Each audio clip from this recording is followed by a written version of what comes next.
अस्सलाम वालेकुम। नेक्स्ट हमारे पास हम चैप्टर 8 लॉजिक वाला कर रहे हैं। इसमें हमने दो डेफिनेशन पढ़ ली थी। कौन सी?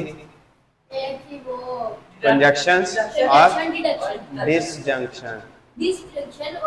कंजक्शन, इंडक्शन और डिडक्शंस के साथ। अब आया था हमारे पास इम्प्लीकेशन और कंडीशनल। ठीक हो गया। A compound statement of the form of P then Q, P implies Q। ठीक है ना। यहां हम कहते हैं if P then Q, also written as P implies Q is called the conditional or an implication। ठीक हो गया ना। अगर हमारे पास हाँ जी, अगर रिलेशन हो एंड का दो के दरमियान, दो स्टेटमेंट के दरमियान, उसे कौन सी डेफिनेशन कहेंगे? कंजक्शंस। अगर दो स्टेटमेंट के दरमियान रिलेशन हो और का तो कौन सी होगी? डिसजंक्शन। अगर दो स्टेटमेंट के दरमियान रिलेशन हो इम्प्लाइज का या इफ देन का, इम्प्लीकेशन या कंडीशनल होगी। ठीक हो गया। अब इसको चेक करने का क्या तरीका है? दोनों की रजामंदी होनी चाहिए, एक बात पे इत्तेफाक करें। मसलन P स्टेटमेंट ट्रू है, Q भी ट्रू है। इफ P ट्रू और Q फॉल्स देन इसकी आउटपुट फॉल्स होगी। ठीक है ना। अब इसमें क्या है? इसमें इफ P फॉल्स है और Q ट्रू है तो देन क्या होगा? ट्रू होगा। इफ P फॉल्स है और देन Q फॉल्स है तब क्या होगा? ट्रू होगा। ठीक हो गया ना। अब इसकी लॉजिकल कंडीशंस क्या है? लॉजिकल कंडीशन क्या है ये देखें। इफ लगा किसको है? P है और Q है। इफ देन, जैसे कि हमारे पास कोई भी पेपर चेक करने के दो सीरीज से, दो स्टेप से गुजरता है। एक होती है चेकिंग, एक होती है रीचेकिंग। ठीक है। एक चेकिंग होती है, एक रीचेकिंग होती है। चेकिंग में अगर आपका सवाल गलत हो जाए, रीचेकिंग में सही हो जाए तो सही माना जाएगा ना। अगर आपका चेकिंग में सवाल गलत है, रीचेकिंग में सही हो गया तो वो सही है। ठीक है। अगर चेकिंग में सही या रीचेकिंग में गलत हो गया तो इफ अगर चेकिंग में गलत हो गया और रीचेकिंग में सही हो गया तो सही होगा।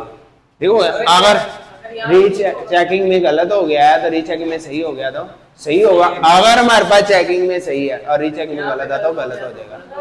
हाँ ठीक है। दोनों बार गलत ही होगा। चेकिंग में गलत है, रीचेकिंग में भी गलत है। ठीक होगा ना। बट ये क्या होगी? इसकी स्टेटमेंट ये ऐसे होती है कि जैसे मैंने कल आपको बात बताई थी कि जैसे कि लाहौर पाकिस्तान का, पाकिस्तान लाहौर का शहर है, रिवर्स स्टेटमेंट है। और लाहौर पाकिस्तान का सूबा भी है। दोनों बातें गलत है। ठीक होगा ना। तो इसका मतलब सच्ची बात, ठीक है, ट्रू के बाद दोनों की दोनों गलत, एक दूसरे से मैच नहीं कर रहे। कैसे?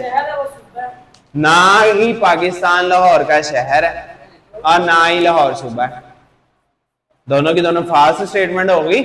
जब दोनों की दोनों फास्ट स्टेटमेंट हो जाएंगे, दोनों एक बात पे इत्तेफाक हो जाएंगे तो ट्रू हो जाएगा कि दोनों ने सही चेकिंग। अगर आपकी चेकिंग में सवाल गलत है, रीचेकिंग में भी गलत है, इसका मतलब दोनों की चेकिंग सही मैच होगी। जब दोनों की सेम मैच होगी चेकिंग तब वो क्या होगी? कंडीशन सही होगी, ट्रू हो जाएगी। तब उनके दरमियान क्लैश नहीं होगा। जब क्लैश नहीं होगा तब ऑलरेडी ट्रू होगा। क्लैश के दौरान क्या है हमारे पास? अगर आपकी चेकिंग पहले ठीक थी, बाद में रीचेकिंग में गलत हो गया तो गलत होगा। यही बात आगे इस तरह ही आ जाती है। इसको दो तरह से किया जाता है। इसको मैं दूसरी तरह लाहौर और पाकिस्तान की स्टेटमेंट भी बना लेता हूँ। ठीक हो गया ना। आप देखें, इसमें ले लें ये पाकिस्तान है और ये लाहौर है।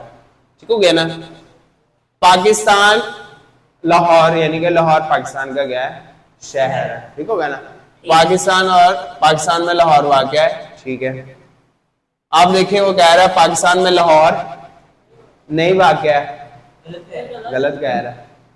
ठीक हो गया ना। और कहता है पाकिस्तान कोई मुल्क नहीं है, बट लाहौर एक शहर है, ऐसा क्या सही है?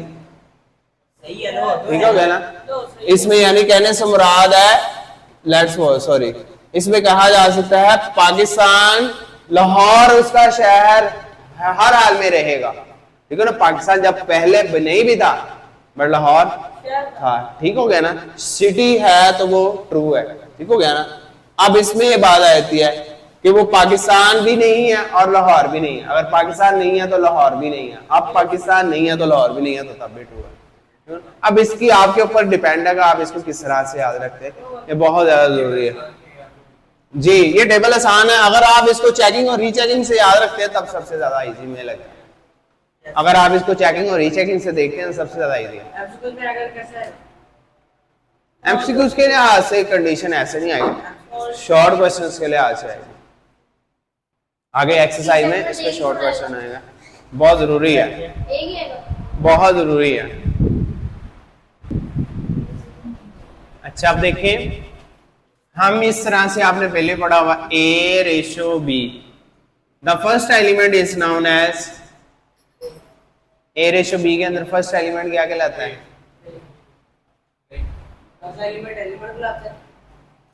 एंटीसीडेंट। और सेकंड एलिमेंट क्या कहलाता है? कॉन्सिक्वेंट। पढ़ा हुआ है ना आपने, हाँ 8th क्लास में डेफिनेशन।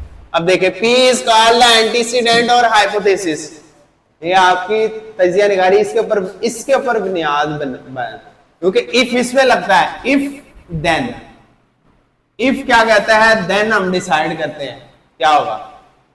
इफ इस पे लगता है देन डिसाइड करता है, ये आपके प्रोग्राम भी है इफ देन कंडीशंस के। अब नेक्स्ट कहता है and the Q is called the consequent और कंक्लूजन, नतीजा। ये हाइपोथेसिस है, उसका नतीजा ये होगा। ठीक है, ये हाइपोथेसिस होगी, ये नतीजा होगा, ये कंक्लूजन होता है। ये एमसीक्यूज हो सकता है। हाइपोथेसिस क्या है? हाँ, नतीजा कौन सा है, नतीजे की बुनियाद पर फैसला किया जाएगा। हाइपोथेसिस की बुनियाद पे फैसला नहीं होता, नतीजे की बुनियाद पे फैसला होता है। ठीक हो गया हमारे पास। कंडीशन रिगार्डिंग बकाया सारी कंडीशन वो सारी नीचे स्टेटमेंट बता रहा है, ये डेफिनेशन अंडरलाइन कर रहे हैं, ये पूरा पैराग्राफ यहां तक, इम्प्लीकेशन और कंडीशन यानी यहां से लेके यहां तक, और टेबल भी इसका।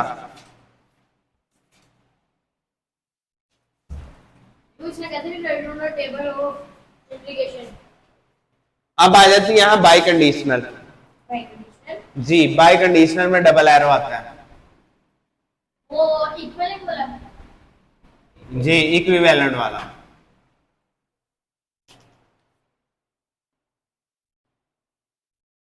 बाई कंडीशनल में क्या होता है, हमारे पास इफ ये भी होता है और देन ये भी होता है, फिर इफ इसको लगता है, फिर देन इसको लगता है, दोनों। हाँ, इसमें क्या है, दोनों एक दूसरे से इत्तेफाक होंगे, दोनों की कंडीशन एक जैसी है तो ट्रू होगा।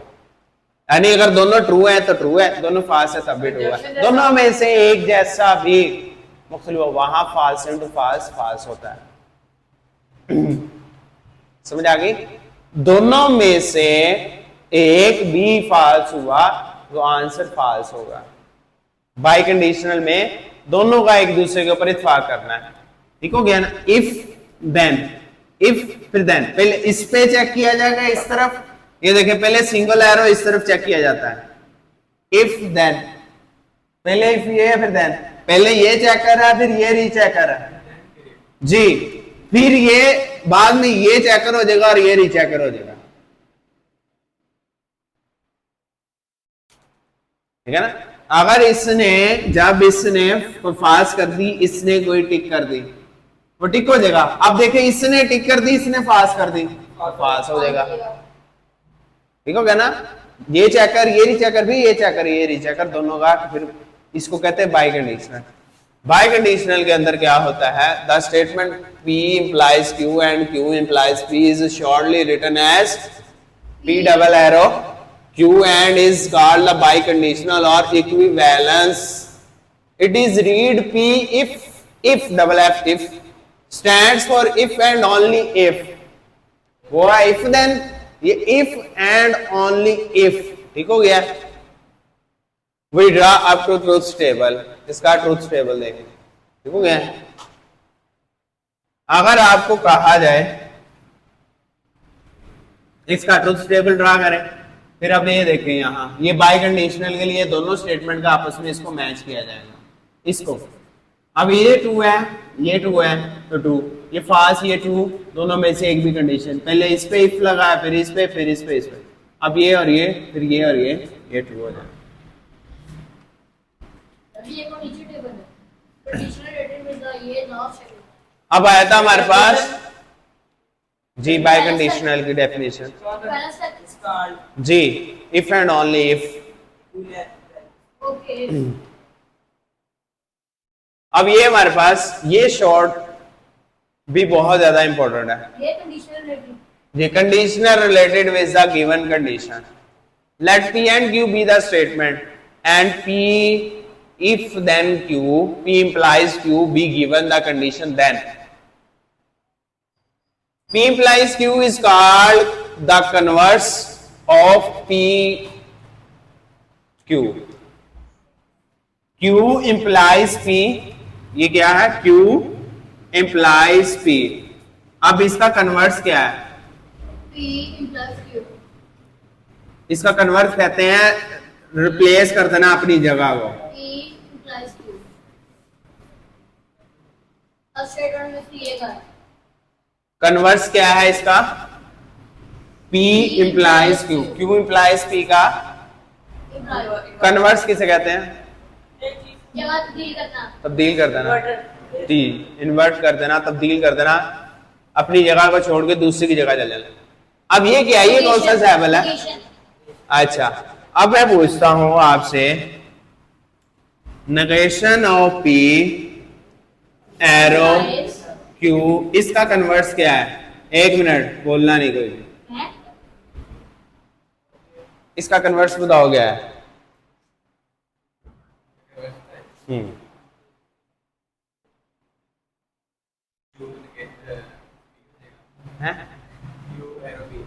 Q एरो P, ठीक है। ये नेगेशन कहाँ गया? ये हो जाएगा negation of P arrow Q हो जाएगा, इसका कन्वर्स ये हो जाएगा, ठीक हो गया। ये इनवर्स ही है। ठीक है, आगे हम इनवर्स ले लेते हैं बेटा, मैं ये लाजमी नहीं एक वैल्यू आएगी, एक इनवर्स पर इनवर्स भी लेना है। लाल बेटा सवाल आ जाए फाइंड द कन्वर्स, अकेला ही इसका कन्वर्स फाइंड करें तो क्या करोगे? हम इधर लिख देंगे। हाँ जी, आगे आया था हमारे पास इनवर्स। इनवर्स में क्या होता है? इनवर्स में क्या करते हैं हम? नेगेशन का नेगेशन कर लेते हैं। अब हमारे पास है जी negation of Q arrow negation of P, इसका इनवर्स क्या है? इनवर्स क्या है? इसका इनवर्स है Q implies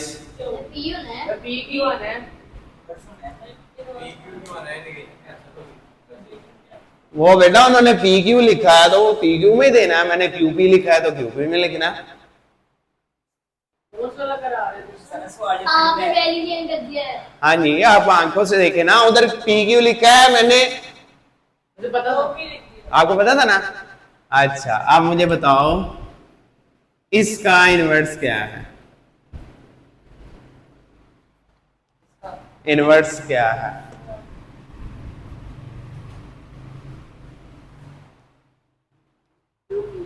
हैं? इसका इनवर्स क्या है? इसका इनवर्स क्या है? Q एरो P, ऐसे ही है? गलत है, बिल्कुल गलत है। हैं? यही आएगा? सुभान अल्लाह, गलत है। हमने नेगेशन लगाना, नेगेशन नेगेशन को कैंसिल करता है, हमने इसकी नेगेशन अप्लाई की है दोनों के साथ, इसकी भी नेगेशन मल्टीप्लाई किया, negation negation, minus minus minus into minus minus, हमने इसके साथ माइनस अप्लाई कर देना है। अब वो माइनस इंटू माइनस वो इस तरह हो जाएगा दोनों के साथ।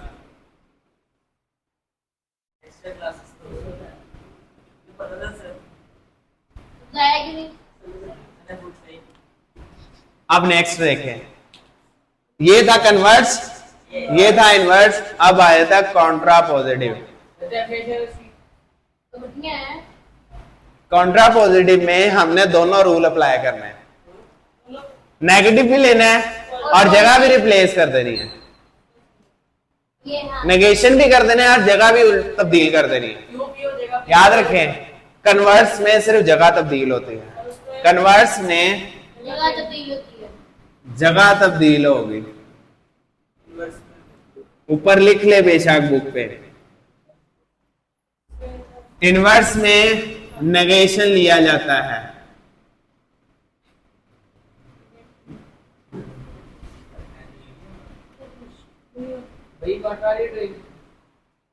नेगेशन लिया जाता है। ठीक हो गया। उसके बाद आया था हमारे पास कॉन्ट्रा पॉजिटिव में, उल्टा हो जाएगा उसका, दोनों ही होगा और उल्टा भी होगा। इसमें क्या होगा, दोनों काम किए जाएंगे। एक मिनट, दोनों कौन से, यानी कन्वर्स भी लिया जाएगा और नेगेशन भी की जाएगी। अब हमारे पास आ जाता है जी negation of P arrow Q contrapositive. अब इसका कॉन्ट्रा पॉजिटिव बताएं मुझे क्या है। एक मिनट, अजान आप बताओ, बस मेरी मर्जी। एक मिनट उधर आंसर देखो ना बड़ा Q arrow negation Q arrow P. बहुत सही बताया उसने। इसके देखो ना, पहले रिप्लेसमेंट जगह कर दो, दोनों की जगह तब्दील कर दी। अब नेगेशन अप्लाई करोगे, इसकी नेगेशन कैंसिल हो जाएगी, इसकी रह जाएगी। अब नेगेशन अप्लाई करोगे तो नेगेशन इसकी कैंसिल हो गई, इसके ऊपर अप्लाई हो गई। जो भी लगाया है सही लगाया है, जो भी लगाया ना उसने सही लगाया। ठीक है, बट ये है, ये इसमें से एक सवाल आना ही आना है 2 नंबर का, चाहे किसी भी टाइम पेपर में बोर्ड में। हाँ, 2 नंबर का इसमें से बोर्ड में सवाल आता ही आता है। ठीक हो गया। अगर आप ये चीजें ऊपर अपनी बुक के साथ लिख लें तो आपको कभी नहीं भूलेगी कि कन्वर्स किसे कहते हैं, इनवर्स किसे कहते हैं, कंट्रा पॉजिटिव। कंट्रा पॉजिटिव में कन्वर्स और इनवर्स दोनों काम किए जाएंगे। ठीक हो गया। शॉर्ट बेटा, शॉर्ट इस चैप्टर से आना ही शॉर्ट है, लॉन्ग आना ही नहीं पड़ेगा। 6 फिर आना 7वें से, फिर 13 से, फिर 9वें से, फिर 12वें से। लो 10वें से में नहीं आना, नहीं आई तो मैंने बना दिया। आपको जेल हो जाएगी स्कीम लीक होगी। वो कहते हैं जिसने तक इसको जेल है। बेटा ये कंफर्म नहीं होती, जेल हो जाएगी जिसने बनाई तो ऐसा है। हाँ, ये सिर्फ एस्टिमेशन होता है जी, ये प्रिडिक्शन है।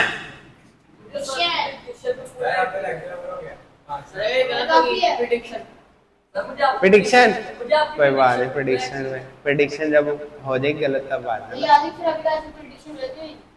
इसके बाद आता है, देखिए इसके बाद आपने ये क्वेश्चन रिजॉल्व करके देखिएगा। इस क्वेश्चन को रिजॉल्व करें। चलो मैं इधर आपको रिजॉल्व करता है। अब क्या होता है, आपको कहा जाता है फाइंड, इस तरह से सवाल दे दिया जाता है।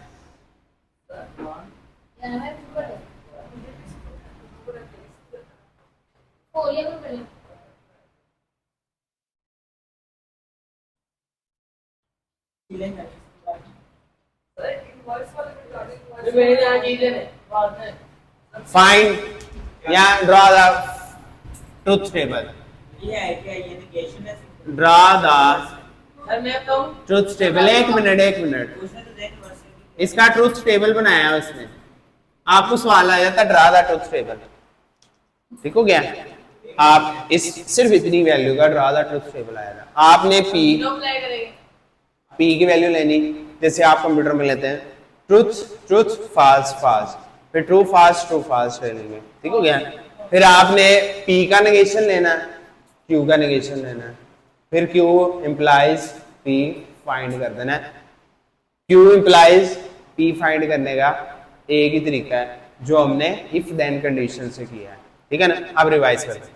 पी है, दो ट्रू है, दो फाल्स है, क्यू है true false negation of P, true था फाल्स हो जाएगा, ट्रू था फाल्स हो जाएगा, फाल्स था ट्रू हो जाएगा। इसमें इस तरह ट्रू था फाल्स हो जाएगा, फाल्स था ट्रू हो जाएगा, ट्रू था फाल्स हो जाएगा, फाल्स था ट्रू हो जाएगा। अब हमारे पास simple P implies Q find किया उसने। P इंप्लाइज Q इस पे if then true, if then false, ये बाद में देन बाद वाला यानी रीचेकर, फाल्स है तो फाल्स, इफ देन चेकर रीचेकर हमारे पास ट्रू है तो ट्रू हो जाएगा, ट्रू हो जाएगा, ठीक हो गया। सिर्फ एक ही कंडीशन फाल्स होती है जिसमें हमारे पास सेकंड देन कंडीशन में फाल्स आता है, ठीक हो गया। इस तरह ही अब क्यू इंप्लाइज इस पे इधर आ जाएगा, क्यू इंप्लाइज ये हमारे पास ट्रू हो गया, ये भी ट्रू हो गया, ये फाल्स हो गया बाद वाले के लिहाज से, अब ये हमारे पास ट्रू हो गया, ठीक हो गया। अब हमारे पास नेगेशन इस पे लगानी है हमने, इफ किस पे लग रही, पी पे, if then true, if then false, और ये भी ट्रू हो गई, ठीक हो गया। एक ही कंडीशन आपको मिलेगी फाल्स वाली जिसमें बाद वाला फाल्स वाला होगा, ये हो गया। अब हमने इसके रिवर्स पे लगानी है आपने, इफ देन ये फाल्स होगी, इफ देन बकिया सारी ट्रू हो जाएगी, ठीक हो गया। ये कंडीशन है, इसको सॉल्व करने का ये तरीका है जी, ठीक है। नेक्स्ट हम कल कर रहे हैं। ओके, अल्लाह हाफ़िज़।